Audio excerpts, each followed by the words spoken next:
کہاں گئی پھر آپ کی پکڑ؟ آپ اس وقت آپ کو نہیں معلوم تھا. اور یہی چیز ہوتی ہے سیاست میں جو نا عوام کا اعتبار بھی چھین لیتی ہے. عوام کو بھی نہیں اس وقت پتہ چلتا کہ ہم جا کدھر رہے ہیں.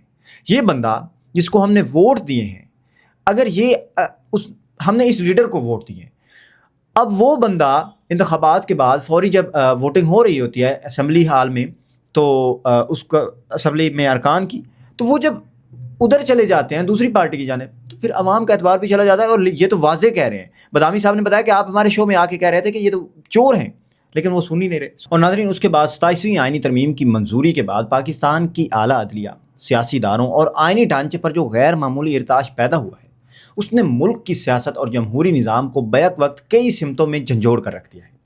اور انہی ارتعاشات میں سب سے بڑا جھٹکا اس وقت سامنے آیا ہے جب سپریم کورٹ کے سینئر ترین ججز، انتہائی باوقار ججز جسٹس منصور علی شاہ اور جسٹس اطہر من اللہ نے بیک وقت اپنے عہدوں سے استعفیٰ دے کر نہ صرف عدالتی تاریخ کا ایک غیر معمولی باب رقم کیا، بلکہ ملک کے سیاسی اور آئینی مستقبل پر متعدد سوالات بھی اٹھائے.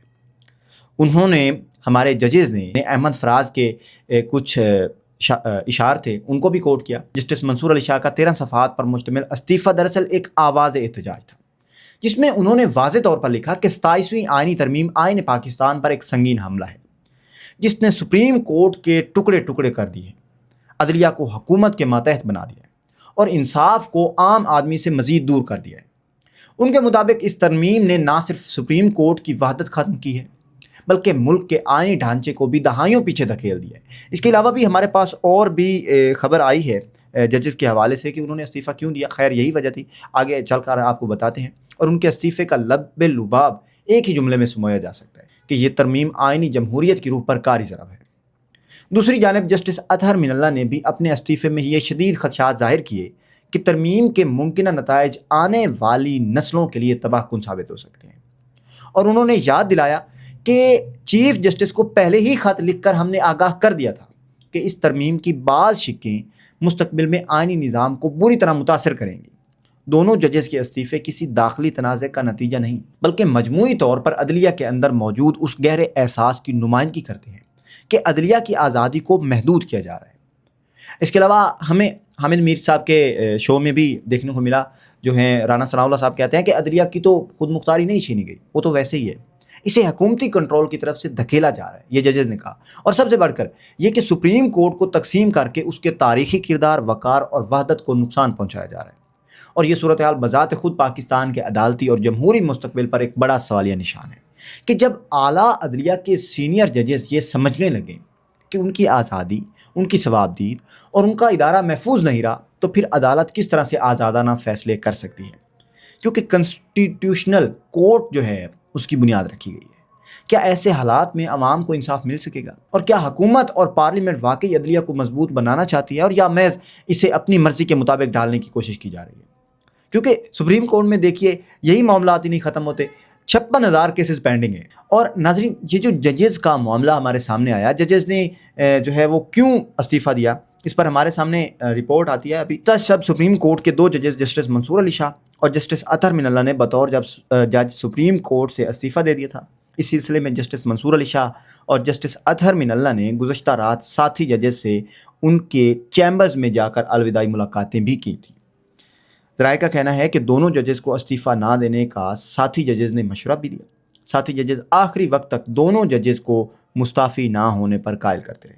بعد ازاں دونوں ججز نے ساتھی ججز سے ان کے چیمبر میں ملاقاتیں کر کے استعفیٰ دیا اور کورٹ سے روانہ ہو گئے. تو یہ جو تبدیلیاں رونما ہو رہی ہیں، ہمیں آئین میں چیزیں دیکھنے کو مل رہی ہیں. ایئر فورس ایکٹ ترامیم بھی منظور ہو گئی ہے، جس کے ساتھ ہی آرمی چیف کی مدت ملازمت 2030 تک طے کر دی گئی ہے.